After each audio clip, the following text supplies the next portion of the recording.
Hello, hello. Hi.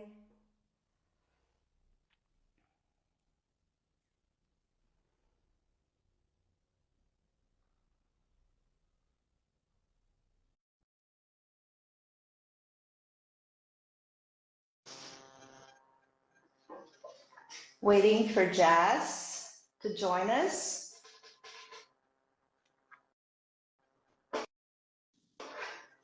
Oh, there you are. Hi, how are you? I'm good. How about I'm you? doing well. Happy Thursday. Oh, happy Thursday for you too. It's early, right? Hey, I get up really early, so this feels like late morning to me. Oh, 8 o'clock in the morning. Yeah. Yeah, that's great. It's 12 here right now. What part of Brazil are you in? São Paulo. Okay, São Paulo. And you? What part of the States? in Southern California, a couple hours from Los Angeles. A couple hours from Los Angeles. Okay, so we're talking today to Jess Br Brisendine. That Brisendine. is Brisendine. I'm so sorry. Oh, it's okay. It's Who's not a one of those ones that. speaker? Yeah, your name is quite different, by the way, right? Yes. Yeah.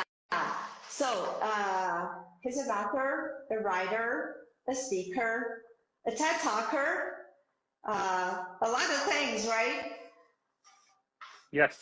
So you have two books written, as I could see, two bestsellers. I was checking on your biography, and I see that you've done a lot in terms of working on how to handle feelings and emotions. And by the way, your TED talk was a lot on that, on grief and how to handle that. Could you please, just for us to start, talk a little about how you got into this, how you chose to talk about feelings, and how you chose to help people handle feelings. Yeah. What made you have this choice in the first place? Thank you for the question. You know, like many people, when you're a kid, you don't have it all figured out, and Mm-hmm. you're struggling to figure out who you are, right? Really Yep. to know yourself. And because of that, I found myself feeling very sad. I struggled with mental and emotional health quite a bit as a kid. And when I started to so for me it was very much I had to make a decision. Am I going to continue to feel how badly I was feeling about myself, or am I going to work and figure out how to do something differently? I think for many people, when they go into a professional service, whether they are teaching people how to speak another language, whether they are therapists or coaches, whether they are teachers, we're often our first client, right? We often are our first student. Mm-hmm, And mm-hmm. I was very much that for myself. I needed to get this and this right. And then once I did, I realized, my goodness, it's so transformational, because really life is about emotion. Life is about feeling. We all know people who seem to have it all, and they are very unhappy. We all know Yeah, people you're who right. seem like they have nothing, and yet they're so happy. And when we are able to really take control, take power over our own ability to create our emotional experience in life, our feelings, and be really deliberate in those feelings that we choose, it's transformational in how we experience life. Yeah. And how did you achieve that? Because it's a hard thing, right? Yeah. Yeah, because one thing that for me is very important, and I think there was, a game changing is, and it took me a long time, is learning how to adapt um, to different situations. It's not only resilience, but it's also doing that in an assertive way and the right speed. Because Yes. sometimes we know what we have to do, but it takes too long for us to do it because we Yes. simply can't, right? We can't. Emotions are stronger than reason sometimes.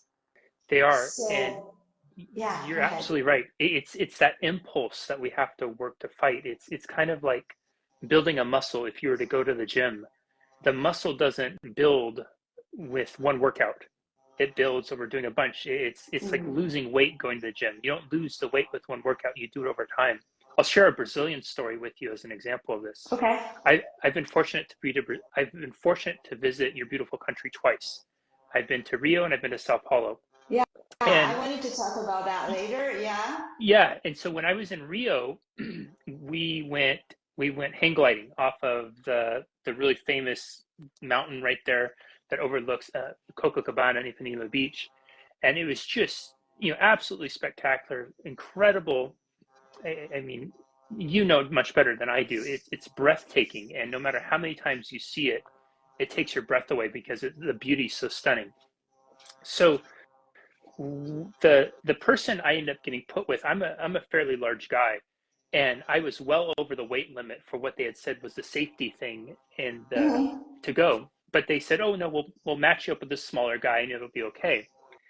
We take off and we're soaring through the air, and he's talking to me in his broken English. I'm speaking to him in my broken Portuguese and trying to communicate about how we're going to handle this landing. Now, keep in mind, I'm probably 100 pounds more than this guy, and I'm probably about a foot taller than him.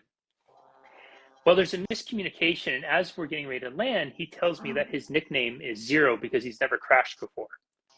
Okay. And then we end up, I don't quite understand what he's saying. He doesn't quite understand what I'm saying, right? To this point of how important it is to with clear communication. You and I were messaging about that beforehand.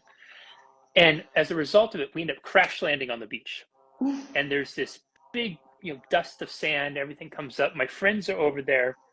They're wondering if we've just gone splat and died on the beach. Wow. And there's this moment of choice that we have in that, right? I have a choice where I could be angry. My God, this guy just almost killed me. I could be terrified.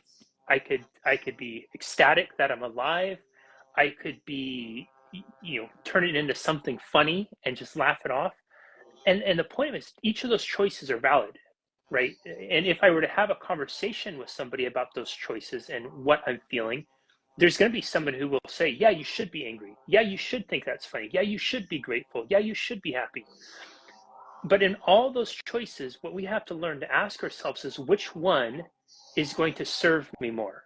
Which one is going to bring me more of what I really want in life? And so for what I want more of life, I want more joy, I want more happiness, I want more fun. So as we're there, dusting ourselves off on the beach there in Brazil after just crash landing with it, anger doesn't seem like a reasonable choice then, because it doesn't bring me more of what I want. Being upset doesn't seem like a reasonable choice because it doesn't bring me more of what I want. The only thing that seemed to bring me more of what I want is to be happy and grateful and to make it something funny. And so he and I, and it's funny because we have it on camera because they videotape it when you're coming down. He and I look at each other and say, well, guess you're not Zero anymore. Yeah. And then we laughed about it. And then we went to our teacher and our friends and we started laughing about it too. And it's something my friends today still make jokes about it. I'll get a message from them probably once or twice a year saying, hey, have you done any crash landings lately? But that happened because there's a choice to make, right? If we think of life as one of a series of paths we could go down, and only a couple of those paths are going to, again, lead us to more of what we want. If we go down an angry path, is that really going to bring us more of what we all want? If we go down a scary path, is that really going to bring us more of what we want? And that's really what we could call emotional fitness starts to develop with time, right? Just like we get endurance by lifting weights or running and we're able to go and do more, we're able to start to gain more fitness and more control over our choice and how we feel by doing these things repeatedly. Yeah. Well, that's a great story. But yeah, well, I would say fear who would be, the choice, because that's really terrifying. Oh my God. But I think it takes maturity, it takes wisdom to get there. What makes a person learn all that without too much suffering? Because you have to go through a lot of suffering to learn, right? So there's desperation. There is, I see people, for example, I'll tell you a story, like talking to a friend in November, a certain year. Oh, this has been a terrible year. Oh my God, I just wish this year is over. Oh, really? What happened? Wow. My son broke his leg, had a surgery. Okay. And that same year, I lost my dad. My husband had a heart attack. Wow. And the same day, by the way. Wow. And I was still thinking I had, a wonderful year. So it all depends on how you see things, right? Yeah. Because everybody was healthy. My dad was aging anyway. It was something expected. He had COVID, but, it was something expected anyway. But, it all depends on how you see life, how you handle things that come up, right? Absolutely. If you look at it, just so you've built this beautiful community here. And if we were to ask them a question, right? So I want all of you to answer this in the chat. For how many of you was it easy to learn English? Meaning that you sat down and within one day, you were masterful at the language. You could speak it perfectly. You could pronounce it perfectly, right? How many? Probably no one. No one. Versus how many of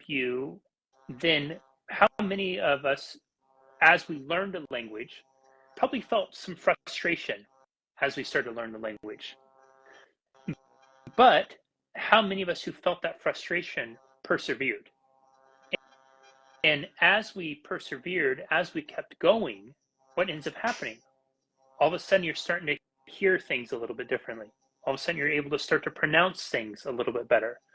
All of a sudden, you're able to start to understand a little bit differently. You're picking up more words. You're able to pick up maybe some of the slang that people use or figures of speech and expression. And then what happens is, because you persevere, because you keep making that choice to continue on, you wake up one day and you realize, wow, I can carry on a conversation. Wow, I can listen to somebody who is a complete native English speaker and understand most of what they say. And you start to get a feeling from it, and that feeling could be satisfaction, it could be happiness, it could be a sense of you're proud of yourself, you're content with yourself, you're excited for what you've done. And so you're absolutely right. Most of us do not endure enough, will not put enough patience or practice into something to get to the point where we can get on the other side of it and we can go through tragedy, like you just said, and realize, my gosh, I still have so much to be grateful for. I still had such a great year. People who, there's something I encourage everyone to do, and it's to look at something, when we use a phrase like I had a bad day or I had a bad year. The challenge with that is it's a lie if you think about it, right? Because what a bad day is it means we had 24 hours. It means we had, however many, what is that? 24 hours is over 1,400 minutes in a day that were all bad. Well, that's probably not true. We probably had at least 1 minute in there that was good or decent, right? To have a bad year, we'd have to have 365 days that were all bad. There's probably some that are in there. And what happens is, because we get so comfortable of not following through with our goals, we get so comfortable not honoring commitments we make to ourselves. Oh yeah, I'm going to go to the gym 5 times this week. Tuesday comes around. Oh, I'm a little tired. I'm going to sleep in. Wednesday comes around. Oh, I already skipped Tuesday. Why should I go this time? And then we get to Friday and we realize we only went once. We get so comfortable in not following through that we have to turn to a label like bad year, bad day, add something else to help us justify to ourselves why we didn't follow through with the thing we set out to do in the first place. Hmm. Yeah. You know, what made me change really the way I saw life, when I realized, when I put in my mind that when I, like a different mindset, that we're not here to be happy all the time, right? I thought like, okay, life is, a bed of roses. It's not. So whenever something that is not so good happens, we learn, we grow, we improve, we change. Yeah. And that is great. Not at the moment because we suffer a lot. It's terrible, but that's how we improve, right? As human beings, as humans. So, and then I started being grateful for that too. And before that, oh God, see what happened. Oh God, you see, complaining.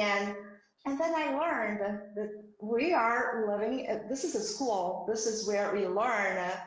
And to learn, there has to be some, some falls and Yes. some moments that are not so pleasant. So life is not pleasant all the time, right? Yes. I read a study one time about why is it that Brazilians produce the best footballers in the world. Mm-hmm.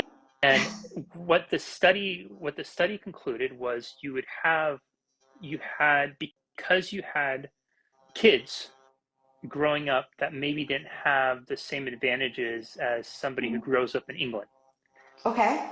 You grow up and you have to work a little bit harder, right? You're building some resilience.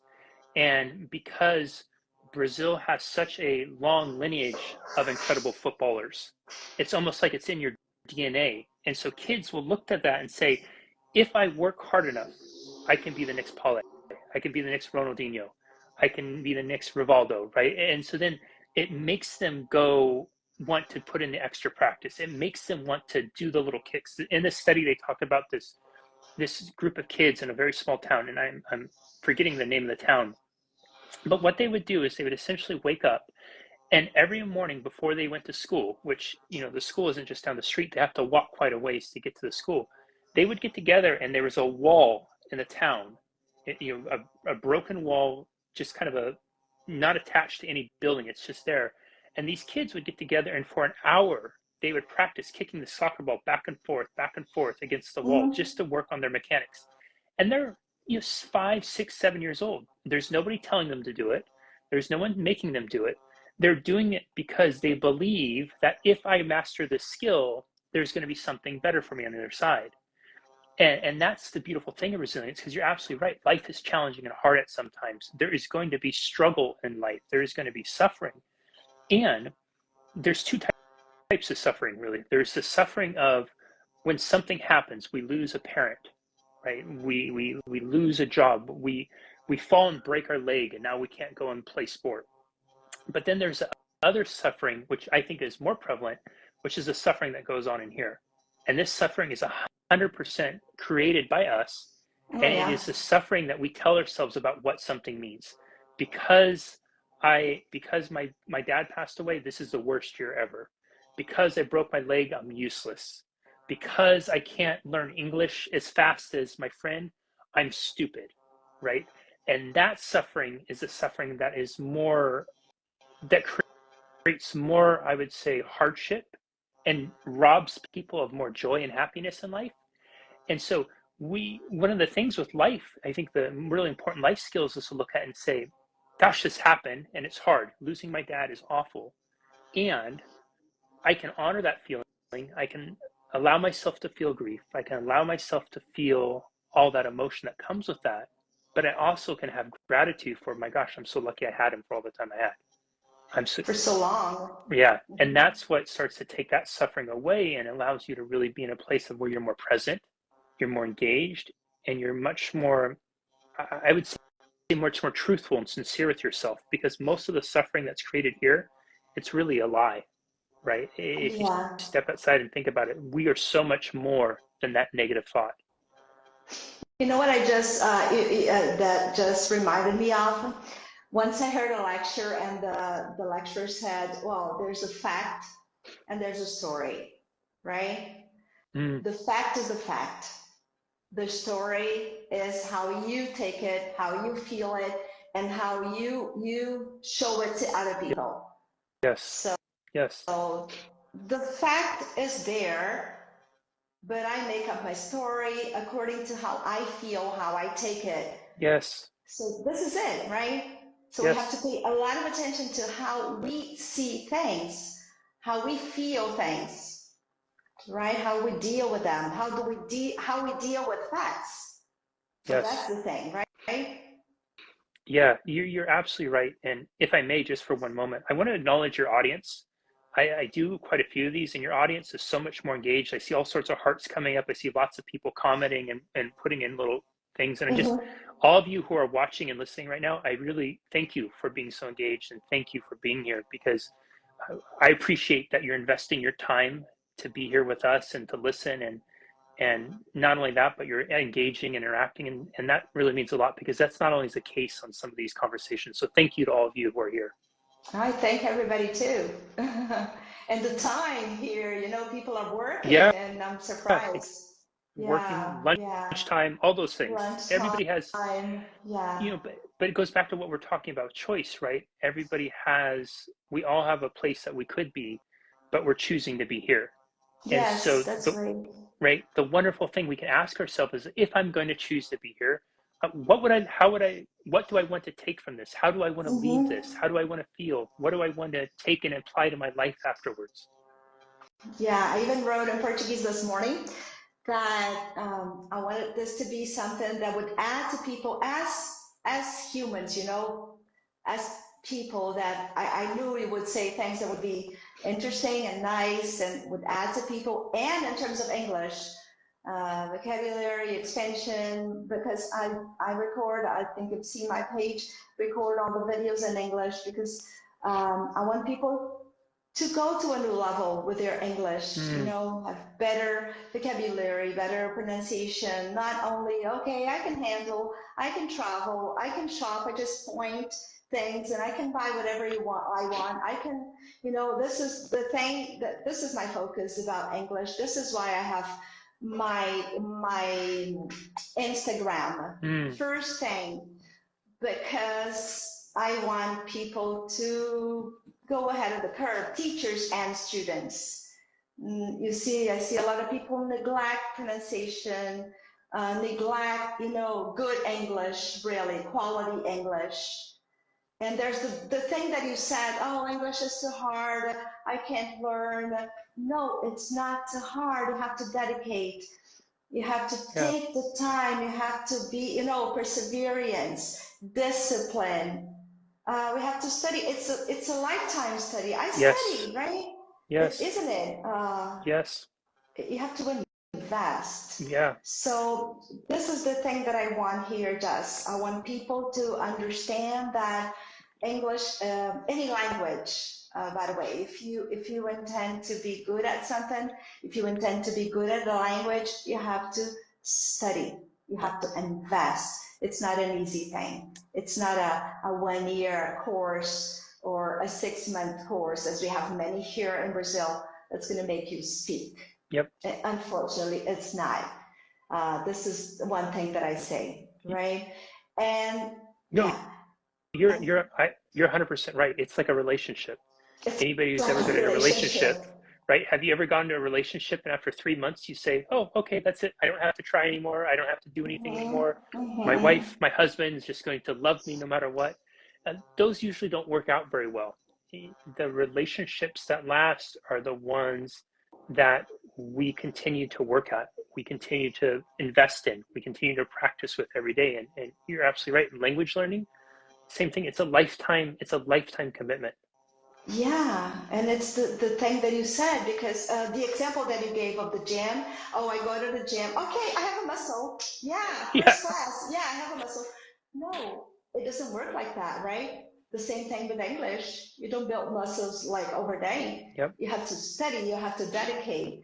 And it takes time, so people cannot, give up. Oh, I'm not learning. You're building you're just building. It takes a while. Don't give up. So this is something important. And what I say is English gives, the opportunity of meeting people like you and people like, wonderful people that can add. I can have access to so much because of my English. And the people I've met throughout my life, students and teachers, and it's a different universe. I always say that when you speak English. Why English? Because English is the lingua franca, so we cannot discuss that, right? So it's something that is so important. So tell me a little about your visits to Brazil. What made you come to Brazil? Twice. Brazil had always been one of the countries. If I were to put a top 10 list of places I wanted to visit, Brazil was up in there. And I was fortunate enough to get to go for work both times with working with various clients. And I absolutely loved the time there. I have some friends who I met there who I still stay in contact with. We're friends on Facebook. We message fairly regularly. I remember just, obviously how beautiful the country is. That stands out more so, but some of the delicious food I had. I'm asking just because I said, like California, I love California, right? And I can't think of why you would have Brazil on top of your list of a place for you to visit. You see, because we are from here and we see all the difficulties and everything, why would Brazil be on top of your list? That's number one question. I think I love natural beauty. Okay. And when you have a country that has not one, but two wonders of the world, depending on which list you look at, right? The harbor, the Christ statue, and you see the panoramic photos of it. When you think and you see that and you go, wow, to me, whenever I catch myself saying wow at a photo, I know it has to be even more spectacular in person. I also wanted to go because I grew up playing soccer, and I really wanted to go to see, where are the best footballers at. I wanted to go because I wanted to just experience something differently. What you said, I think, is true for many of us. Home is so familiar that we sometimes don't appreciate home as much as we do something else because something else seems different. It's similar to a relationship, right? We've all been there before in our relationship where we're frustrated with our partner. And we have that thought, well, the grass would be so much greener. It would sure be nice to be dating somebody else, right? It would sure be nice to be married to somebody else. It'd be nice to be single right now because, again, we're so familiar, we're so comfortable with home, we don't think anything else of it, right? I live in a beautiful part of California, and people all the time say, yeah, it's so boring here, there's nothing to do. But then people will come and visit and they say, oh my gosh, it's so beautiful here. It's so gorgeous, right? I could live here. Yeah. And I think that's the thing with so many of us, and that was certainly what I felt. And so to answer your question, some of the food, of course, Brazilian barbecue. I love Brazilian barbecue. We have a couple places in California, and in different parts of the States, it's becoming more popular now. So whenever I have the appetite for it and I've worn the pant size that's a little bit bigger, so I have room to expand, I go to Brazilian barbecue. There was some going through the market, and I'm trying to remember the market, but it's off of Copacabana Beach. It's an outdoor market. They have all the vendors with the crafts and whatnot. Some delicious fruit, obviously some very incredible fruit, some really incredible local dishes that they were just making right there. One of my favorite moments of one of those trips was walking down Copacabana at night and seeing this group of people kind of huddled around, and everybody's really excited, and I'm wondering what are they doing, and I go over there and look, and there's probably about 20 people huddled around a TV that's maybe 9 inches by 9 inches black and white TV because the football game, the soccer game was Oh, on. yeah. And Yeah. that made me so happy to see that, because you could just see this passion and evidence Mhm. with it. And then talking to people the next day, you could tell right away whose team won and whose team lost, depending on how they were carrying themselves. And yeah, was able to go to LNK Forest. I was able to visit, many of the places around there, and just have some wonderful memories from there. Really, really wonderful memories. Yeah. So you see, it's beautiful. Brazil is beautiful. Absolutely What beautiful. about the people, habits that were different for you and things that say, oh my God, they do this here. The the group of people huddled around the TV watching the soccer, the football game was definitely Hmm. different, right? We, in America, I think people are more fair weather fans. It's a sport is kind of a. I would be hard pressed to find a group of Americans, if I were to walk around and see them that dedicated, so dedicated to a sport, that they would huddle around with a tiny TV in black and white like that. I think that was really wonderful. Also, there's a certain friendliness, I think, with the Brazilian culture, and I like that. I found more Brazilians are more apt to hug, right? Apt to hug, more inclined to touch, To and I like touch. that. Yeah, I really like that, because here I love hugging, and I also think it's a really wonderful thing to show affection. You put your hand on somebody's shoulder, and I'll do it with both male and female friends, because it's there's a different kind of sincerity, right, that's communicated that way. And I really appreciated that by the Brazilian culture, with the touching, with the hugging, with it being just that kind of affection, and also, of course, the expressions. Right, Brazilians are very expressive, especially when they start to Hmm. get excited about stuff. I enjoy that. Laughing a lot, smiling a Yeah, lot. I'll just make a comment. There was a time I lived in the United States and as an exchange student many years ago when I lived in Michigan. And I lived with this wonderful family that I treasure in my heart. And I remember once there were neighbors visiting, and I was in this very small town, and then people would come to see the Brazilian girl, and then they had this dinner prepared, and then everybody came for this dinner, and then my American dad said, "Oh, hug her. She likes it. You know, you can hug her. She likes to be hugged." And I felt so embarrassed with that because for me, that was such, an ordinary thing yeah, to kiss and hug everybody I met, you know? yeah, And then they started hugging me, and my American parents would hug me every morning. And that was so, because I knew it was not part of their habit, and they incorporated that. And it was so cute, so nice of yeah. them to do that, hugging. If you remember doing that, I bet they probably smiled more and they felt better too when you did it, right? Uh-huh. Uh-huh. Yeah. There's there's science out there that shows that there's a suggested number of hugs that everybody should have, at any given time. And that in the United States, where the study I saw was conducted in, we are severely underhugged.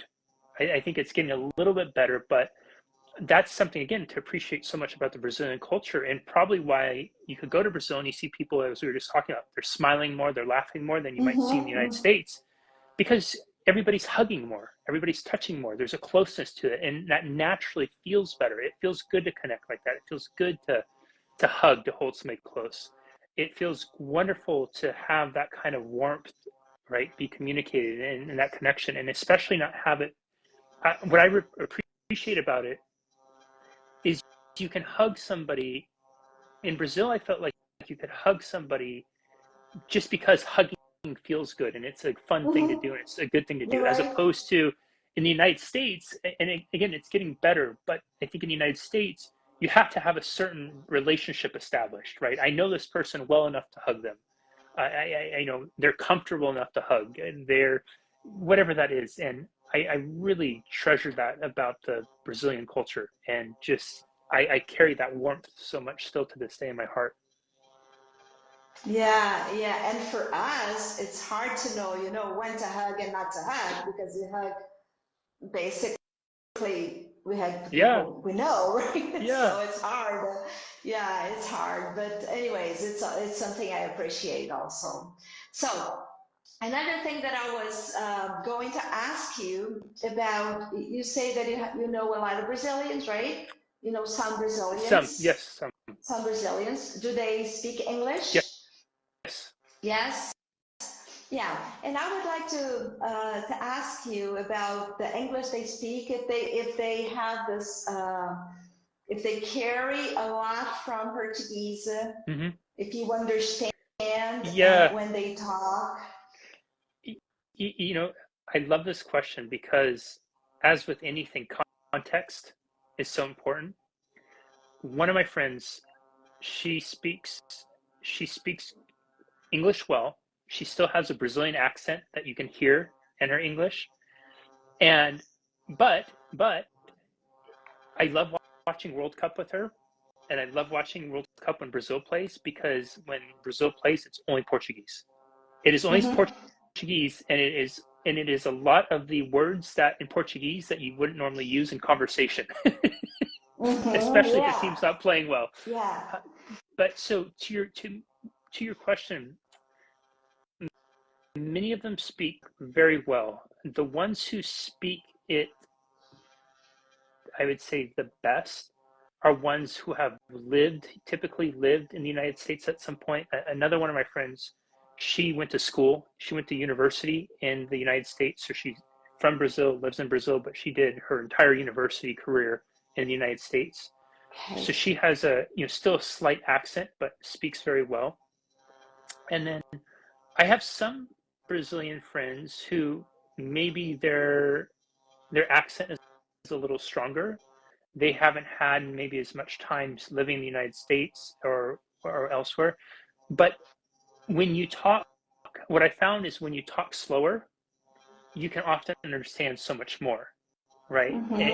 And I think that's really important too. And I always appreciate it when I appreciate talking to people who it may not be their native language, but who are really wanting to try. There's something endearing about that, right? That they're putting this effort. And when I travel to other countries, I want to try to learn at least some basics. Or if it's a country whose language I've studied more, I want to try to speak that language as much as possible. Sure. And at least put in that effort, because and I also feel like it gives you you get a different experience from the culture if you do that too. It's a different perspective, right? Yes. The language. Yeah. But I'll just rephrase my question. When you say, well, she speaks good English, that person doesn't speak very good English, what is the first thing that makes you think that? Like you talk to a person, because all of us carry an accent. I carry an accent because I'm Brazilian, right? There's no way I'm not going to carry an accent. But when you say, oh, that friend of mine has very good English, the other one, what is the first thing that you detect to say that? Yeah, that's a great question. I think it's the confidence in word choice.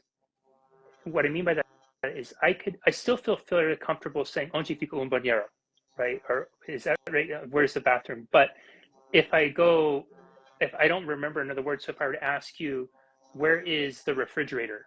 I might be able to say onde fica, and then it's this. But then you don't remember the words. Yeah, and so you kind of have that style, and versus I think so. The difference was it's the confidence in just being able to say the words and not have to have that pause in it of you're not having to think what you're going to say. You've accepted it as that, right?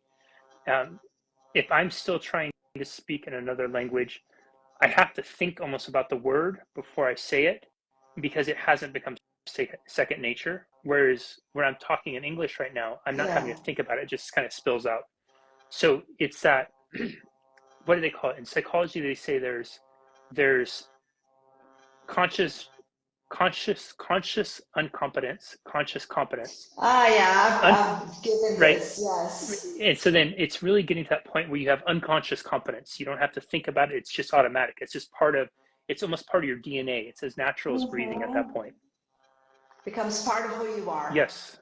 Yeah. And that's the where everybody wants to get, Yeah, right? yeah, absolutely. Yeah. Oh, that's great. I'm going to say a sentence in English. Like, suppose I have no knowledge about pronunciation, okay? And I'm speaking English with you. Let's see, I wrote some sentences here. I like to brush my teeth with Colgate. I like to brush my teeth with Colgate. Understand that? I understand most of it except the last word. Oh, you understand the rest? Yes. What do you understand? I like to brush my teeth with, but I wasn't sure what the last word was. Colgate. Oh, Colgate. Colgate, yeah. Yeah, Colgate. You know, the other day I had a talk with an American. He never got this word. Never. I said it, you know, a lot of times, Yeah. and he never got it. Yeah. Colgate. And the other word he never got was Hyben. Say it in a sentence. Hyben. It's a brand name. Can you say it in a sentence you'd use it in? See if I can get it. Put it in a sentence? Yeah. If I put it in a sentence, you're going to get it. I'll just say that's the only reason I got Colgate. Yeah. Okay, yeah, that's why you got Colgate. Hyben.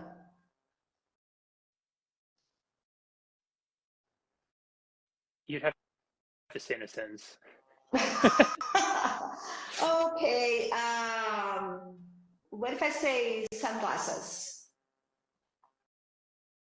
Sunglasses. There's Ray-Bans, right? Ray-Ban. Okay. Okay. Vic Vaporub? Is that for sunglasses too? No. Yeah, you have to say in a That's for sentence. cold symptoms. Vic Vaporub. Oh, Vicks Vapor Rub? Yeah, Vicks Vapor Rub. You see, so it's difficult because sometimes, you know, people have the vocabulary, have the grammar, have the knowledge, but then you see the product, you want to buy it, and you don't know how to pronounce it. So it's all so hard when you go to a foreign country, right? Yeah. Difficult. Yeah. In the United States or wherever you go. So that's why I say languages are tough. It's an ongoing process, an ongoing learning forever. Absolutely. Isn't it? Yeah, absolutely. Yeah. I have spoken English my whole life, and I find myself still working, especially as doing professional speaking, working on improving how I speak. And even having this conversation with you and having attention focused on how we say words, I am trying to be more intentional with how I pronounce, or my grandma used to say enunciate things, So how because of that. Yeah, which I appreciate that so much from you, because it's easy to get lazy when you just get comfortable talking to people who are already familiar with you and that context is established. But when you don't have that and you're actually having to have a different conversation with people who aren't familiar with you and familiar to how you would normally speak, having some mastery of pronunciation and being able to slow down too when you say it, it's really can, I think, accelerate that understanding and that communication. Yeah, and especially I see somebody wrote levies, but it's written. Yeah. But I could, that's an interesting one, because I could understand that if I didn't know. You could? Well, if I didn't know, right, if I didn't know that was a brand of pants and somebody just said that, I might be confused by it too. Yeah. Because I'd be, what the heck are these, that's why I had to ask you before, can you put it in a sentence? Because if it's just a word out there, there's no context, right? And context is really important. As we were talking about before, context with emotions, context and relationships, and especially when we're trying to communicate cross-culturally like this, a context with, if we say Levi's pants, then I would probably have a much better idea than if I just said you That's write the why I word. said, oh, if I say sunglasses, Yeah, then it's going to be then easy to it made understand sense. like that. Yeah. It made a lot of sense then. Yeah, that would be easy. You know, the good thing here is that you're talking to people whose native language is not in English. And I see so many people interacting and so many people here for the time it is, you see, and I know that is because of your content, because of all the, the great talk you offered us. I'm very, very thankful for that. Really, really, very, very, very, very happy that you could be here, that you accepted my invite first to be here with us. It was the first time I invited somebody, and then I said, oh, I'm going to invite Jess because, as I told you, I've been following you for quite a while, and I think I like the way you think. I like the way you handle life and feelings. So I thought we had something in common. And I'm really thankful for having you with me today. I'm sure you added a lot to the people, to the Brazilians that chose to be here to listen to you today. I'm very, very thankful, really. Thank you very, very much.